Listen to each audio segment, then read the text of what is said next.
following is a feature presentation of the Replay Sports Channel, the home for great games.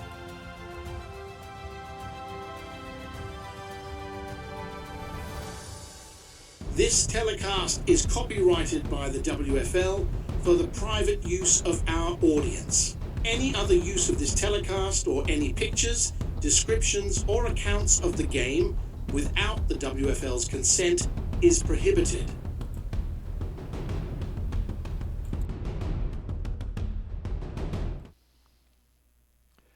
This episode of the Replay Sports Channel is brought to you by Royal Retros, your ultimate one-stop shop representing the teams of the past. Royal Retros has something for you. Every product tells a unique story, and you can be sure that you will stand out from the crowd with something different. Head over to Royal Retros today, use the code REPLAY to get 10% off your order. The link will be provided in the show's description.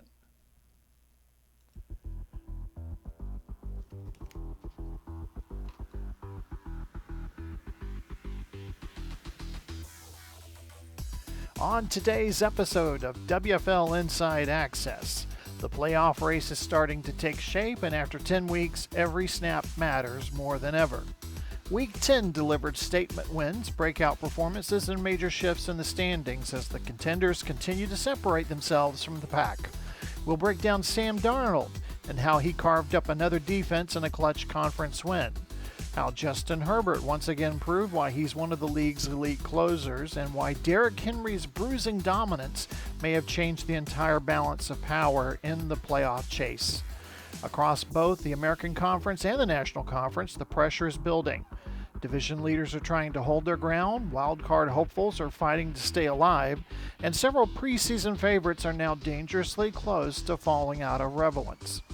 From game-changing injuries to the biggest turning points that define the week, to a full look at who's rising and who's running out of time. This is your complete inside look at the WFL. Welcome to WFL Inside Access, the Week 10 review show.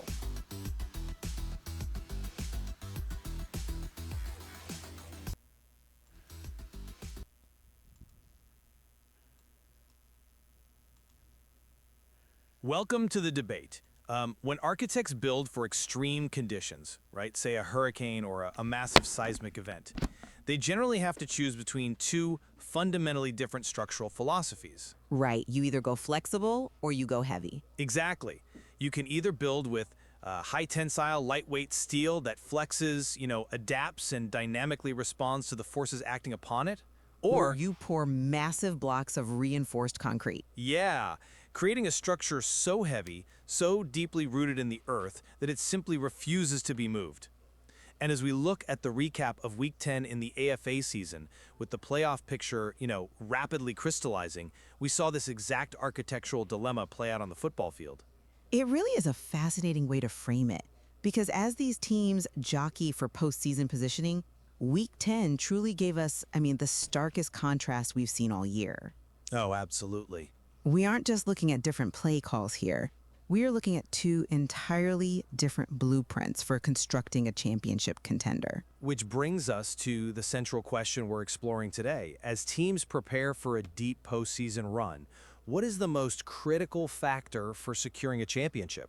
Is it a precise, explosive passing attack led by an elite quarterback? Right, the high tensile steel. Exactly, the steel that can strike from anywhere and adapt to any deficit. Or is it a relentless, physical rushing game that controls the clock? The reinforced concrete that just, suffocates the opponent's offense. The sledgehammer. Yeah, and I am of the firm belief that an elite, highly efficient passing attack is the ultimate separator in the modern AFA. It is the only weapon capable of systematically dismantling defenses and instantaneously erasing deficits. And I will be arguing that a physical, clock-dominating rushing attack is the true mark of a championship contender. It is the concrete foundation. Sure, a relentless ground game dictates the tempo of the entire contest. It keeps the opposing offense shivering on the sidelines, and crucially, it minimizes those fatal high-variance mistakes that ultimately end playoff runs. Let's start with the reality of the modern game, though. Because the AFA is currently defined by elite quarterback play and passing efficiency. If you're listening to this and looking at your team's roster, you might be wondering what a true Super Bowl contender actually looks like mechanically. Well, they look like St. Louis right now. Look at the sheer offensive dominance of the St. Louis Battlehawks in Week 10. They improved to 7-2 and took a commanding lead in the North Division by absolutely dismantling the Chicago Fire 29-3. And they did it behind Tua Tagovailoa's flawless performance. He was incredibly sharp. He was surgical. 224 yards, 3 total touchdowns, and 0 turnovers. But it wasn't just St. Louis. Look at Cleveland. Sam Darnold threw for a staggering 452 yards and 2 touchdowns in a 29 win over Detroit. With Elijah Moore having a huge day? Yeah, Moore had 13 catches for 183 yards. Look, an elite passing game is essentially a leveraged buyout in the financial world. It's highly aggressive, it utilizes vertical speed to instantly acquire large chunks of yardage, and it can completely take over the game's equity in a matter of minutes. Ground and pound teams simply cannot mathematically match that kind of sudden output. Say Week 10 proved the exact opposite in my view. It proved that physical dominance and clock control are the ultimate equalizers against those high-flying passing attacks you just mentioned. How so? You want to talk about dominance? Let's look at the Denver Gold's staggering 33-7 win over the Los Angeles Wildcats. Denver didn't need a quarterback to throw for 400 yards. They held the football for 45 minutes and 20 seconds. That number is still it's hard to process. 45 minutes. That leaves exactly 14 minutes and 40 seconds for the opposing offense to even exist on the field. If an elite passing game is a leveraged buyout, a dominant run game is compounding interest. Right. It might look boring in the first quarter, just picking up 3 or 4 yards a pop. But by the fourth quarter, the mathematical advantage is too massive to overcome. Derrick Henry carried the ball 31 times for 198 yards and a touchdown. Which is a heavy workload.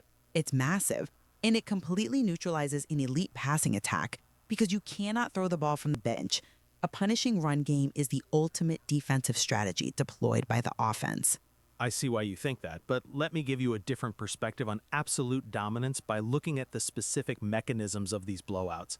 Because frankly, it's easy to look surgical when you're blowing out a 1-8 team like the Los Angeles Wildcats. Fair. Of course, Denver could run over them. But let's look back at St. Louis versus Chicago. Both of those teams entered the game at 7-1. This was a battle for absolute supremacy between two heavyweights. And St. Louis outgained Chicago 362 yards to 127. A massive disparity. Right, and I want to explain how that disparity actually happens. An elite passing attack isn't just about the yards. It's about the psychological pressure it exerts on the opposing quarterback. Tua Tagovailoa was operating with such precision, hitting Devontae Smith early on quick slants, and later finding Ladd McConkey on a 44-yard strike. He was getting the ball out fast. Exactly, under 2 seconds on average. When an offense operates with that level of efficiency, it completely neutralizes the pass rush. But more importantly, look at the ripple effect it had on Chicago's Baker Mayfield. Mayfield really struggled. He completely crumbled. And why? Because of the unseen mechanism of a great passing offense. Mayfield felt the pressure to keep up with Tua's efficiency. He knew that if he went 3 and out, St. Louis was going to score again in 4 plays. So he forces it. Precisely. That anxiety forces a quarterback to try and fit the ball into tighter windows. Mayfield threw 3 interceptions and finished with a dismal 25.9 passer rating, which, for those who might not know the exact math, is a formula heavily weighted toward efficiency and avoiding turnovers. The precision of St. Louis's passing attack forced Chicago into a panic, structurally breaking their entire game plan. I come at it from a different way. The surgical passing game is delicate. If the receiver runs his route 1 yard too deep, or if the conditions aren't perfectly sterile, the procedure fails. The physical run game is infinitely more reliable because it relies on basic physics. Physics? Yes, physics. Look, yes, Denver did it against a struggling Los Angeles team, but let's look at the physiological effect of how they did it. Denver rushed for 266 total yards as a team. Do you know what happens to a 300-pound defensive lineman when he is subjected to 45 minutes of a rushing attack? They get tired, obviously. It's more than just getting tired. It's biological warfare. Defensive linemen rely on fast twitch muscles to explode off the snap and bypass offensive linemen. When a team runs the ball 45 times, Forcing double teams, those defensive players build up massive amounts of lactic acid. Okay, sure. By the third quarter, the reaction time drops by half a second. That half second is the difference between a tackle for loss and a 6-yard gain. But let me stop you there. I understand the concept of keeping an opposing offense off the field, but what about momentum shifts? Early in the third quarter of that Denver game, Los Angeles showed a spark of life. The Russell Wilson pass. Right. Wilson hit Garrett Wilson for a 75-yard touchdown strike. The deficit was cut to 27. If a team is trying to respond, doesn't a methodical ground game actually hinder them by taking too long? Not at all. It's actually the perfect countermeasure. If Denver is a passing team, maybe they try to force the ball downfield to answer quickly, risking a turnover that swings the game entirely to LA. But they didn't. Exactly. Yeah. They bring out the concrete. They answered that quick LA touchdown with an immediate grinding drive, ending in a Tony Pollard touchdown run. They didn't just score points, they drained the clock. Which kills the momentum. Totally. When a defense knows you are going to run the ball, stacks the box with extra defenders, and still cannot stop you from gaining 4 yards a carry, that literally crushes a team's hope. It demoralizes the opponent fundamentally. That's an interesting point, though. I would frame it differently when we shift our focus from blowouts to the true crucible of a contender. Because it's one thing to impose your will when you're up by 14 points, but what happens when the margins are razor thin and you're playing another playoff caliber team? Like the Atlanta game. Exactly. Look at the Atlanta Legends, who just improved to 6-3, going up against the Birmingham Americans, who were 7-1 entering the game. A massive game for the South Division. A huge clash that completely reshapes the playoff picture. And the game was tight the entire way. Birmingham took a 21-18 lead in the third quarter. How did Atlanta respond? The turning point was purely based on elite passing composure. Burrow was good. Joe Burrow was simply brilliant. 32 of 41 passing, 292 yards, 3 touchdowns, 0 interceptions.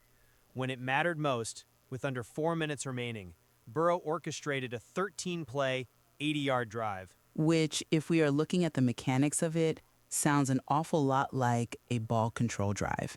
13 plays to go 80 yards is methodical. It controlled the ball, yes, but entirely through the air. That drive was capped by an 8-yard touchdown pass to Deebo Samuel. And here is the mechanism of why it worked. Because Burrow's arm is so accurate and his mind processes defenses so quickly, Atlanta was able to go 10 for 15 on third downs in that game. That's wow. 10 for 15. That is a 66% conversion rate against a championship-level defense. That is exceptionally high. It's practically unheard of. But how does he do it? He systematically dismantles Birmingham's zone coverage. In a zone, defenders are guarding areas of the field rather than matching up man-to-man with receivers. Burrow uses his eyes to manipulate those defenders. Looking off the safety. Right. He looks to the left, freezing the deep safety for just half a second, which turns a contested window on the right side into a wide-open 15-yard gain. When you have a passing attack that efficient, you are immune to down and distance. You aren't hoping your offensive line can win a brute force physical matchup on 3rd and 8. You are using the quarterback's intellect to find the mathematical advantage. Passing efficiency is exactly what closes out tight games.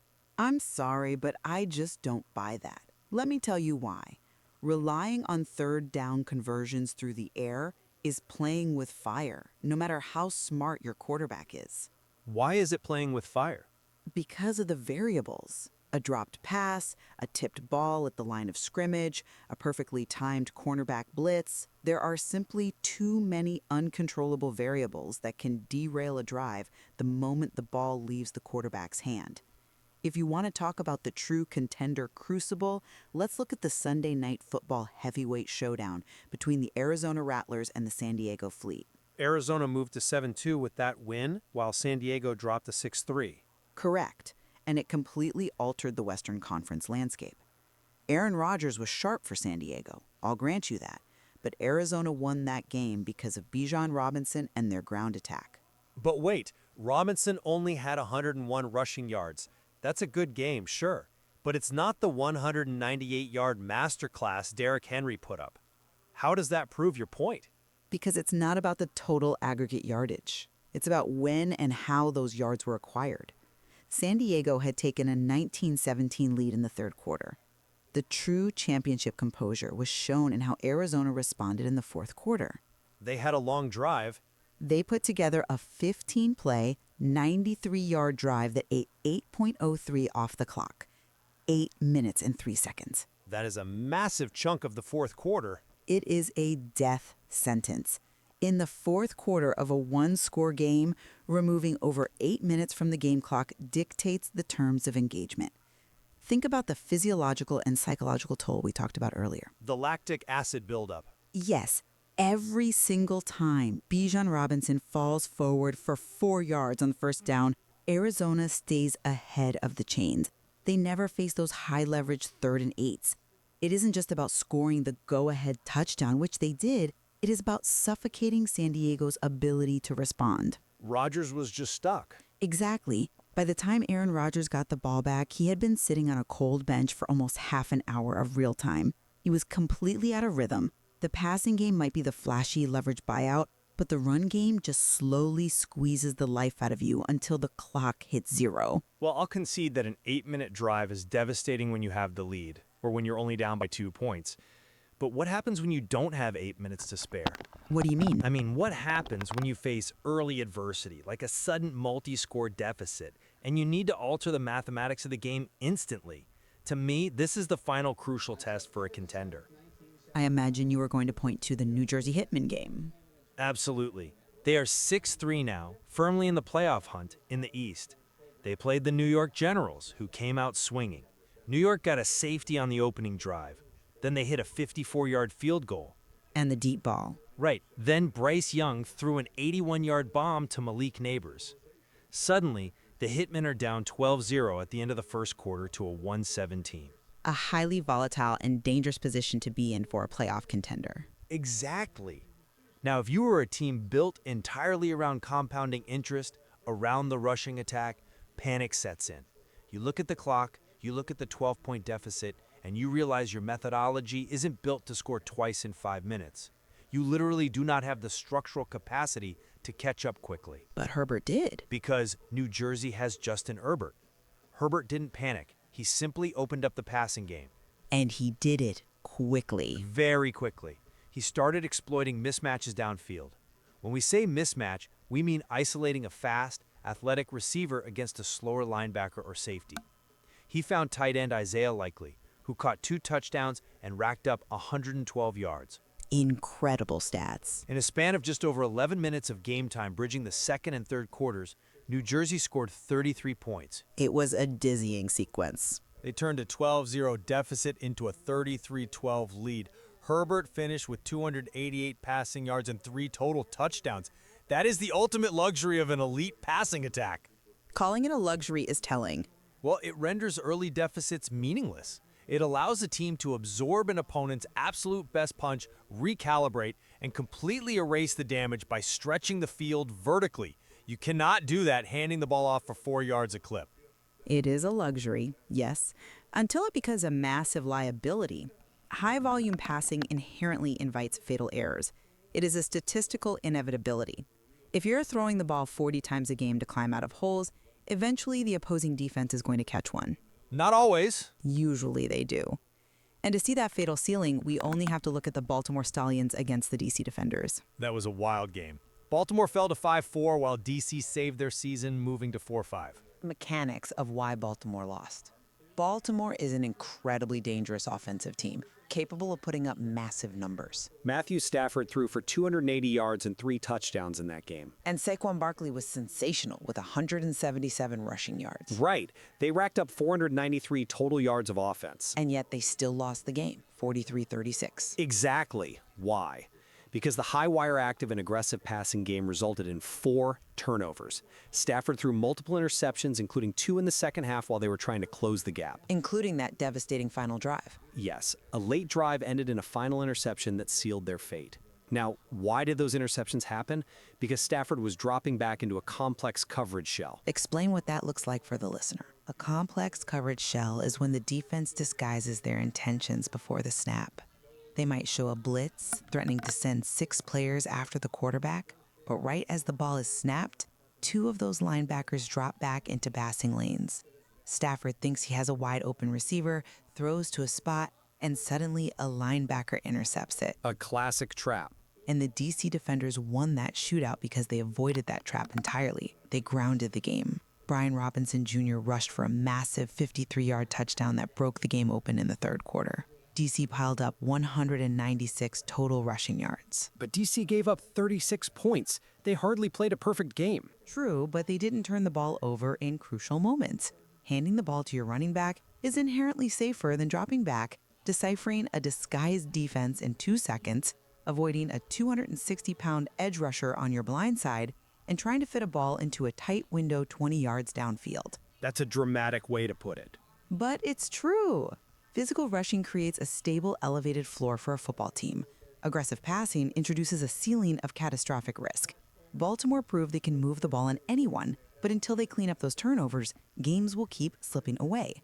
DC found their identity in the physical rush, and it kept their playoff hopes alive. Look, I'm not convinced by that line of reasoning because you're assuming passing inherently means turning the ball over. We just talked about Joe Burrow throwing 41 times with 0 interceptions. He's an outlier. Tua Tagovailoa had 0 turnovers too. When executed by an elite quarterback who can process those complex coverage shells instantly, the passing game isn't a high-wire act. It's a structural advantage. As we look at the AFA playoff picture right now, the teams truly striking fear into the league: St. Louis at 7-2, Atlanta at 6-3, New Jersey at 6-3, they rely on quarterback supremacy. For now, A dominant passing game provides the necessary firepower to overcome any situation, whether you are playing from ahead or erasing a sudden 12-point deficit. And as the season progresses and the weather turns freezing for the playoffs in December and January, I maintain that the concrete foundation is what actually holds up. The cold weather argument? it's real. The passing game becomes much more difficult with a frozen football and 20-mile-per-hour winds. Teams like Denver with Derrick Henry, DC finding their rhythm with Brian Robinson Jr., and Arizona closing out primetime games with Bijan Robinson, they are proving a timeless football truth. Which is? Controlling the line of scrimmage, rushing the football, and dominating time of possession will ultimately crack even the most explosive passing defenses. You cannot score 33 points in 11 minutes if you never get the ball back. It is a profound contrast in styles, and it leaves every front office with a massive philosophical decision to make. But perhaps the ultimate nightmare for the rest of the league isn't just the high tensile steel or the reinforced concrete. You mean combining them? Yes, it's the team that has somehow managed to fuse both into a single terrifying structure. You're talking about the Memphis Express. I am. Now, they are only 3-7 right now, so their playoff hopes are slim, but their 38-16 win over the San Antonio Gunslingers this week was the perfect synthesis of everything we've been arguing today. It was total offensive balance. It really was a masterpiece of coordination. San Antonio actually came out very sharp. Jared Goff threw 2 early touchdowns to build a 13-7 lead. But once Memphis settled in, they deployed both the scalpel and the sledgehammers simultaneously. Lamar Jackson was absolutely dazzling. He posted a 153.5 passer rating. Almost perfect. Almost. He went 21 of 26 for 302 yards and 3 touchdowns, completely picking apart San Antonio's blitz packages. And for context, a blitz package is when the defense intentionally sends more rushers than the offense has blockers, trying to overwhelm the offensive line. Exactly. It's high risk for the defense. If the quarterback recognizes it, he knows there is one fewer defender covering the receivers. Jackson recognized it instantly all game. He got the ball out fast, hitting Brian Thomas Jr. and Josh Downs deep down the field. They couldn't stop it. That's the elite passing efficiency I've been championing. It forced San Antonio to back up their safeties to protect against the deep threat. And the moment San Antonio backed up those safeties, Memphis unleashed the concrete. With the defense spread thin to stop the pass, Josh Jacobs carried the ball 29 times for 111 yards and 2 rushing touchdowns. The sledgehammer. Exactly. Memphis held the ball for over 35 minutes and physically wore down a San Antonio defense that ended up missing 10 tackles in the second half because their legs were simply gone. It's the perfect example. When you have the rushing attack establishing the physical tone, the passing game becomes exponentially more lethal. and vice versa. It leaves us with a lot to ponder as the regular season winds down and the playoff brackets take shape. When you look at your favorite team preparing for a postseason run, you have to ask yourself what you truly trust more when the season is on the line. Do you want the ball in the hands of a precise, cerebral quarterback who can erase a 2-score deficit in a matter of minutes? Or do you want a relentless running back behind a massive offensive line ready to physically punish the defense, bleed the final 8 minutes off the clock, and leave the opposing quarterback helplessly watching from the sideline? Lightweight steel or reinforced concrete? The architectural blueprints are drawn. Now we just get to watch them weather the storm.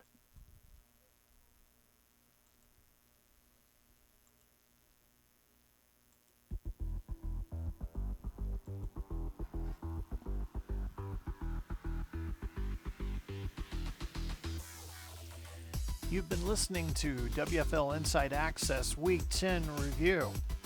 The WFL utilizes real NFL players and the advanced simulation capabilities of DK Sports Action PC Football. The WFL strives to create a thrilling, strategic, and statistically rich football environment that balances realism with innovation. Be sure to join us for our next episode, Week 11 Preview issue. Make sure to like and subscribe to the Replay Sports channel. Thanks for watching.